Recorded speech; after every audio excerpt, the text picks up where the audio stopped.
A lot has happened in the financial world in Douglasville, the state of Georgia, and this nation since City Finance Director Karin Callan and I reported to you on the city's budget for fiscal year 2008-2009. We'll do an update today and try to talk about some of the fiscal issues that we're having to face here in Douglasville and the impact of what's going on outside our community. I hope you join us for this program.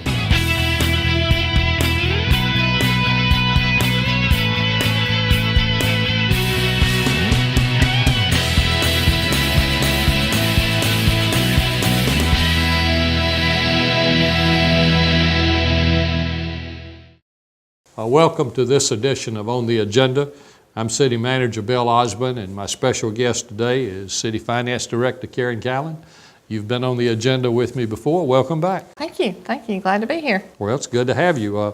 In fact, you were my guest on the agenda program late last summer when we were talking about the new city budget for fiscal year 2008-2009. And as we concluded that taping, I remember saying something along the lines that you and I would be keeping an eye on the budget to be sure that we were staying within our expenditure levels as compared to revenues. Mm-hmm. We'd be reporting to the mayor and city council if we saw any changes that needed their attention. And we've done that. We've kept the mayor and council informed. And actually we needed to do that because we had some changes that had to take place. Mm-hmm. And the final thing I said on that program is we would make a report to the public on how things were going during the year. We're later than expected in doing that, and for the same reason that we were later getting to the mayor and council with some changes that we normally make in mid-year. And that was because so much was happening on a worldwide basis, nationwide, statewide, and even locally with the revenue stream, with the economy as to what was happening. It was hard to get a handle on it. Mm-hmm. But we finally were able to get ready to talk with the mayor and council after the first of the year. Usually we do that right at the 1st of January, but I know we had to wait. And all things considered, Karin, I think the city is in relatively mm-hmm. good financial shape, but we've had to make some tough decisions. We've got some other tough decisions that will have to be made because what we're trying to do is to be sure that the city of Douglasville does not get into that real tight financial conditions that a lot of local governments have found themselves in, as indeed has our state government. And today we want to talk about some of those things. And basically, we'll be talking about several of the city's funds. How about identifying for us what our different funds are? We have the general fund, which is the city's chief operating fund. We have the special revenue funds, which are the 2% hotel-motel tax, which includes the conference center and the Convention and Visitors Bureau. Okay. We also have the sanitation fund, which is the enterprise fund.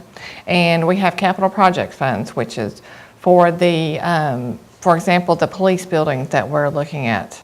Okay. Now, last spring when we had the city department directors working with us on the budgets for the 2008-2009 fiscal year, and I know after we'd worked for a few weeks rather, we had a draft budget that you and I then met with Mayor Mickey Thompson and the chairman of the City Council Finance Committee, Mayor Pro Tem Roy Mims.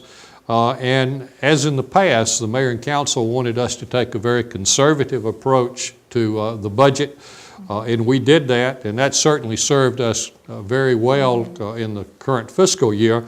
What were some of the things that we looked at doing last spring mm-hmm. that really have helped us as we've moved through this fiscal year? Budget that we adopted in the spring, the things that were different from our most recent budgets were, of course, the fuel costs have increased dramatically. We were at that point thinking that fuel prices were going up to $5 a gallon. Mm-hmm. Building permits have decreased, sales taxes have decreased, hotel-motel taxes have decreased, which affects all three of our funds. So we had a lot of things that we looked at last spring that we were projecting, hey, this is going to probably decrease, though we didn't expect it to as sharply decrease as it did. Right. And as you said, when we were looking last spring at a 3% reduction in our budget. That was certainly not the norm for local governments or the state, but that has now almost become a trend for everybody because everybody's experiencing these same problems. Now, as you looked at some of these decreases, tell us what some of these decreases actually we were talking about. We had, as we looked at how much we thought we might see with some of these decreases. Yeah, this budget, we budgeted about a $923,000 decrease in sales tax. Building permits, $192,000. Our insurance premium tax, $52,000. Our interest income from having less of a cash, and the interest rates going down, budgeted a decrease there as well. Right, and all combined with about 3% less. And of course, we have to have a balanced budget. And when we looked at what these revenue totals were, that we were at $18,660,000 approximately, and this was 3% less than the previous year, which was a little over $19 million. Now, the biggest part of our budget, of course, is our police department. The current fiscal year, 45% of our budget is utilized by the police department, and of course that includes all the divisions. That's the detective division, our administrative division, patrol division, motorcycle division, records division, special operations, school resource officers, crime prevention. Tell us about the other 55% of the budget as to what's involved in that. We have the judicial branch, which is 2% of our budget, debt service, which represents 1% of our total budget, public works, street maintenance, and so forth represents 8%, community development represents 7%, Right. Parks and Recreation, this most fiscal year 2008 represents 20%. That was due to the land purchase. Right. It normally runs around 10%. Okay. And general government is 20% of the total, which includes city clerk, city manager's office, finance, code enforcement, communications, Okay. and so forth. So, and so that was the total picture that we have in our general fund budget. And of course, once the mayor and council adopted that budget last June, then you and I began to watch what was happening, and we watched as summer became fall and the different things that were happening and the economy continuing to worsen. We were looking at the U.S. presidential election and what that might mean to the economy. We saw the holiday season approaching. We saw construction industry slowing down more and more. We saw financial institutions faltering more and more. We saw unemployment figures rising higher and higher, so it was pretty clear that there wasn't going to be an early break in this economic spiral, downward spiral. And normally we have the amendments to the budget ready for the mayor and council right at the first of the calendar year. Of course, because of what was going on, we were still waiting to see, okay, is it going to break one way or the other? Actually, the mayor and council postponed the workshop that they normally have the first weekend in January until right at the end of January to give us a little more time to try to gauge what we might need to do. And as you know, we did put together some proposals by the end of January. By then, we had had a change of administration from President Bush to now President Obama. And so we still had a lot of unknown factors, not knowing at that point any details on what has become the economic stimulus program. But we did say we need to make some reductions in the general fund budget. And so that's what we proposed to do. So tell us what you proposed and presented to the mayor and council, I believe on a Friday night, January the 30th. Yes, we had to further reduce sales tax. There was an 18% drop from January of this year, from January, the actuals of January last year. So we had to further reduce sales tax. We had to reduce our hotel motel taxes further by $134,000. And also our buildings occupational licenses, we had to reduce that by $215,000. Right. for licenses and permits, and that also included building permits. Well, all of those were indicative of things that we knew that were slowing down, but frankly, we hadn't expected some of them to slow as much as they did. In fact, I know that when you made that presentation to the mayor and council at the end of January, that we were looking at what we might need to reduce in sales tax. And then as we met with the mayor and council in some discussions over the next couple of weeks, that's what we were holding firm on.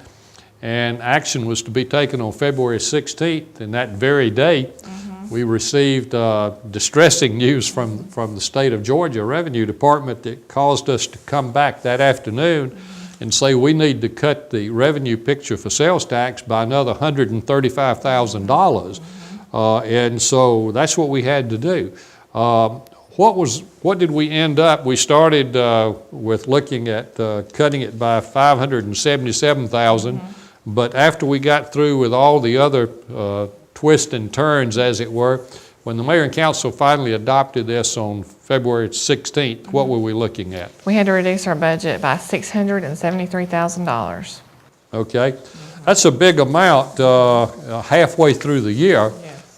If you look at the budget, as we said to start with, what we had to do to balance this, as you and I know, was there had to be some major decisions made by the mayor and city council, and we made some recommendations on that.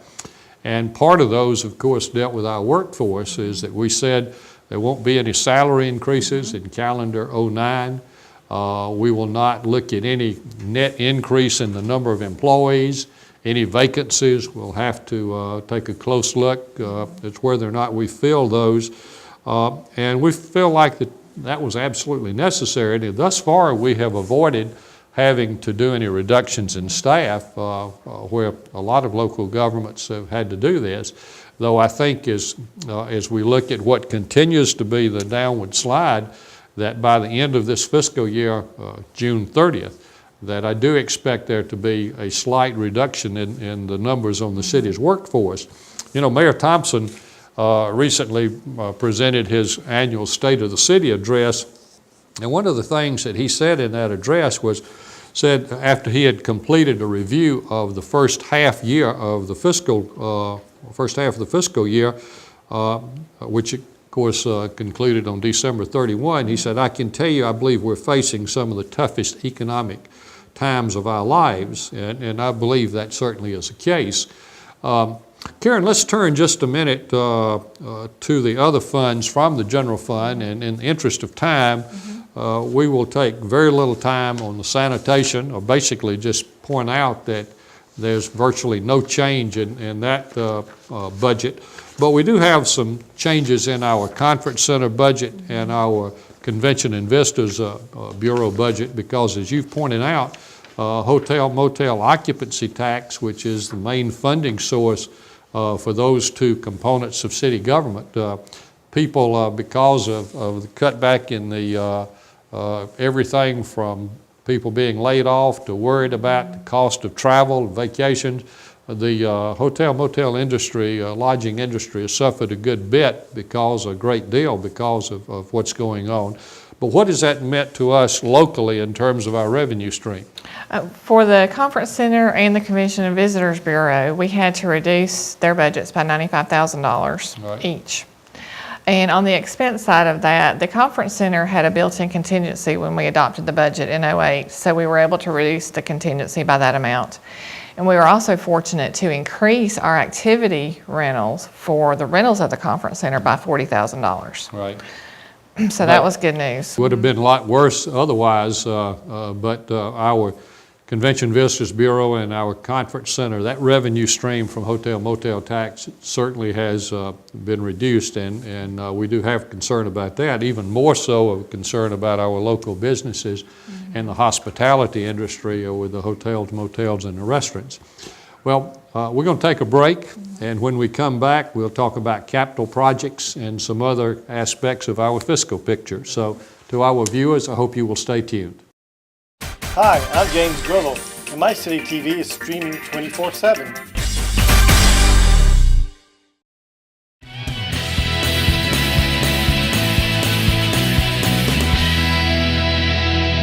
Okay, Karin, let's turn now to the subject of capital projects. And to our viewers, let me point out that the city basically talks about capital projects as being something that has a lifetime expectancy of at least 3 years and cost more than $10,000. And of the 4 funds that we've talked about already on this program, there might be capital projects funded out of those, especially out of the general fund.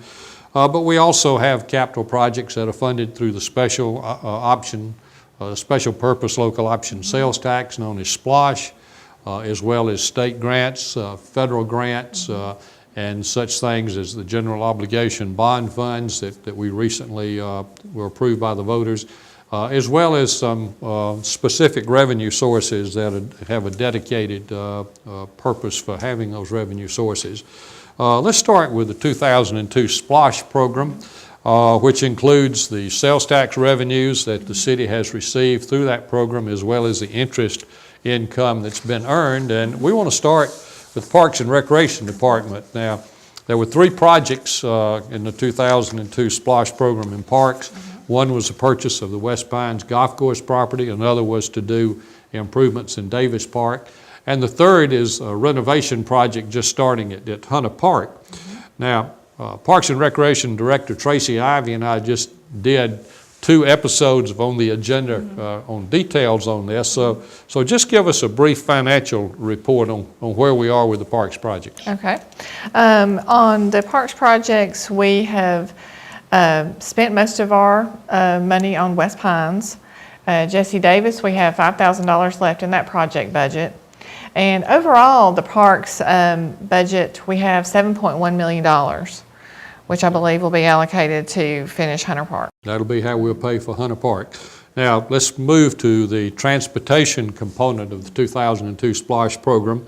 And a few weeks ago, I did a on the agenda program dealing with part of that. We've got another one that we will have within a month after we do this program. So again, keep it brief. Would just tell us where we are with the transportation SPLOSH projects. We are finishing up SPLOSH transportation. We've had to, like Bill has said, we've had to transfer money from the general fund to finish up our transportation projects. We currently have $545,000 in the SPLOSH portion of the transportation projects. Okay, and we've been happy with the projects we've completed. And I want to zero in on one of those has just begun, and that's improvements on Chapel Hill Road between I-20 to just south of Stewart Mill Road. And that's one that we've got multiple funding. You mentioned the wrap-up of SPLOSH, and we've got about $223,000 in SPLOSH funds on this project. Most of the money will come from the Georgia Department of Transportation, $730,000. And then we had to pull from our general fund reserves a total of a little over $303,000 for that total project. That will should make it easy for motorists from the time they get off to I-20 till they get south of Stewart Mill Road, with a lot of improvements there at the intersection of Douglas Boulevard and Chapel Hill Road. Now, on March the 2nd of this year, the Mayor and Council did approve the expenditure of a little over $837,000 to take from the general fund reserves for some transportation projects. And we, last August, actually more than $2.6 million from the general fund reserves to do the Bright Star Road Connector that we've reported to our viewers on City TV. But as while our viewers look at a chart, just briefly identify the amounts and the projects we're talking about that we're using the general fund reserves for. At the beginning of July 1, 2008, we had $7.8 million in our fund balance. Okay. Since then, the Mayor and Council have approved $180,000 to go to the City Development Authority. Okay. $2.6 million, as you mentioned, to the Bright Star Road Connector project. $281,000 for the Plantation Pipeline off Rose Avenue and Highway 5 project, and another $555,000 for transportation projects to finish out the SPLOSH portion of the transportation. Okay. So that will take care of all the projects that we had pending. Now, we're hopeful that we will be able to get some economic stimulus dollars. And once we get through with whatever we get from the Obama administration, the city of Douglasville actually will be wrapping up transportation projects unless or until some other funds become available, because we will have used all of the our general fund reserve funds that we intend to use for that purpose. But we will have a lot of new road projects that will have been completed over the last few years, which already are of benefit to the city. Now, in addition to the transportation and parks projects, which are pretty sizable in scope, I know that also on March the 2nd that we had a couple of smaller projects. We transferred $61,000 from our general fund budget. We transferred $92,000 from the general fund's reserve fund. And what we did with that money, of course, was to buy and equip 6 police patrol vehicles, a total cost of a little over $153,000. The police department had requested 13 vehicles, including 6 for detectives. What the mayor and council approved was 6 for patrol. Told the police department, come back when your budget request for 09-10 and make that request at that time. And of course, that's what they'll do. In fact, all of our departments already are working on next year's budget, because we've told them we needed to get started early with that. On our vehicles, I might just point out that Mayor Thompson recently created an ad hoc committee to look into the timing of when we actually do replacement vehicles. He's serving on that along with myself, Police Chief Joe Wisnett, Chairman of our Public Safety Committee, Dennis McLean, the Chairman of our Finance Committee, Roy Mims, and hopefully they will come up with some good recommendations that will help us do a better job of budgeting for replacement vehicles in the future. Now, before we talk about a couple of other capital projects, I want to switch gears for a minute and talk about the reserve funds, because we've talked about taking money from the general fund reserves. And I know that the mayor and council have established what we've begun to call the untouchable funds. And tell us what this means, how much money we have in the untouchable funds, and just give us a quick rundown on that. Okay. $2.5 million in general fund is our minimum fund balance. Any level below that must be approved by the mayor and council. For the CVB and conference center, which are special revenue funds, our minimum fund balance is $50,000. And for our sanitation fund, we maintain a minimum fund balance of $300,000. Right. And even on that, the mayor and council, of course, with what they approve, they've said they can approve that only for in case of extreme unusual circumstances, such as we had a disaster or something else that just called very loudly for going below that level. But the intention is to have that as the base level that we would maintain. Now, we've talked about City Council taking money from the reserves to pay for the Bright Star Road Connector, which I think will be a very major traffic improvement in our city. Back in the early part of 2008, we did buy 2 large parcels of land out of the general fund reserves. One was about $2.3 million for land off of Bright Star Road. The other was almost $2.2 million on Fairburn Road just south of I-20. Now, on the property that we bought just south of I-20 on Fairburn Road, now we're expecting, well, that will be the site of the new Public Safety and Municipal Court building, and we're expecting, as part of the overall financing operation of constructing that facility, to be able to repay to our general fund reserves that $2.2 million. But at this point, we just need to subtract that from the total. And so when you look at that, what that means is that we've got a reserve fund for our general fund at this point of a little above $4 million. And you know, the mayor, as you've pointed out, and he said this in the State of the City, that $2.5 million has been designated as the minimum cash balance in order to be sure that we have that money for any type of emergency that might come along. Well, Karin, I've got a couple of other topics that I want to cover on this episode of On the Agenda, but I appreciate you being here and your comments. Always give my guests a final word, so here's your opportunity for the final word. Thank you for having me. I've enjoyed it and looking forward to the new 09-10 fiscal year. Okay. Well, let's talk. Well, I'm going to talk and I'll let you listen at this point as we wrap up, but you certainly will have a major part to play in what I'm getting ready to say. In returning to capital projects, the biggest capital project that we've seen in a long time, perhaps ever in the city of Douglasville, is this $23 million project being funded with general obligation bonds approved by the voters in September of '08. Public safety municipal court building and ancillary buildings that will be built on that site on Fairburn Road south of I-20. City TV has had several programs dealing with this project, and I'm sure we'll have another couple of programs in the coming months on that to keep everybody informed, but we're getting closer and closer to the time that we can actually start construction on that project. And then the other capital project, major capital project that we've had in the works for some time, of course, is a new conference center in the downtown area that would be built in the parking lot across Church Street from City Hall and the current conference center.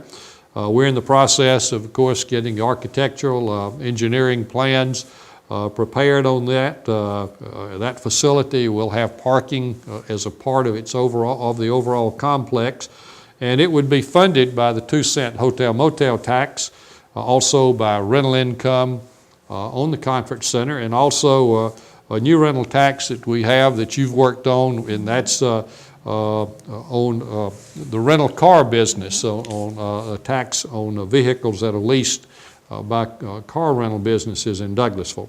And we'll be doing a program on the agenda later in the summer on the downtown conference center. But as we wrap up this edition of On the Agenda, a couple of comments I do want to make on fiscally related topics. First, let me quote from what Mayor Thompson said as he concluded the financial part of his State of the City address recently. He said, "I believe the city's accomplishments and relatively strong fiscal posture, despite the significant economic downturn, can be traced back largely to two factors. First, the rigid guidelines placed by the City Council on spending within the city government structure, and second, the excellent execution of these guidelines by the city staff." I'd agree with that, and I especially want to thank you as our city finance director for making that a reality in the way it has worked, and also say thanks to our other staff members. The other comment I want to make is it appears that the Georgia General Assembly is continually looking at measures that would curtail the ability of a community to let its locally elected officials make decisions determining what level of service can be provided to our citizens. Now, I know the ideas of freezing tax assessments, limiting increases on property taxes sound very good to people. The ideas of cutting back on services and having to increase various fees and licenses probably don't sound so good. But the bottom line is all of those changes that the legislature continues to look at simply makes your job, my job, more difficult because it narrows the options that local government has in terms of deciding how to fund those services at the level in which the local elected officials believe that the citizens wish to have in their community. You know, from a staff standpoint, we've got to do the best we can as we start the preparations for this new budget cycle, and I know you and I are going to do the best we can to make sure that we have a good budget to serve the needs of our citizens for 2009, 2010, and I know the mayor and council are committed to that. And in fact, in a few months, we'll be back on the agenda to talk about that. So to our viewers, thank you for being with us today, and for Karin Callan and myself, we'd like to say goodbye.